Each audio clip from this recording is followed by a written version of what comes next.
How do you know which Amazonian medicinal plant you should diet? Dietas are traditionally overseen by your shaman. And so you go to your shaman, you tell them that you are wanting to sit in dieta with the plants, and in the next ayahuasca ceremony, the shaman will ask if there's a plant that steps forward.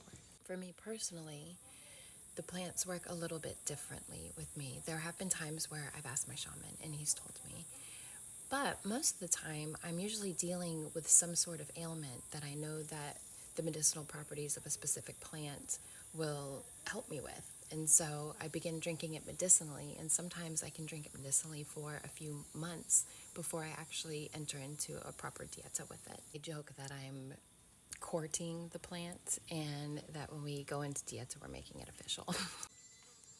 Okay.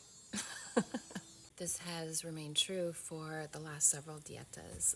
Ahu sacha is really good for flu and cold, and I'd had a really bad flu and been drinking him medicinally for a couple of weeks.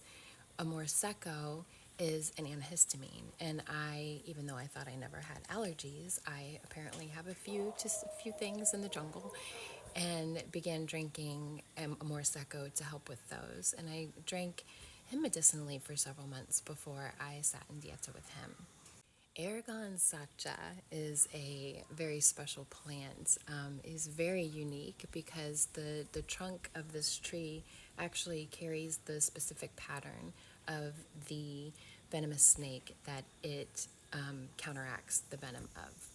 Although I had been in the jungle for almost a year at that point and maybe seen 2 snakes that entire time, I saw 3 snakes within a 24-hour period, and very frequently, traditionally, that means that Ergon Sacha is calling you to diet them. So I did.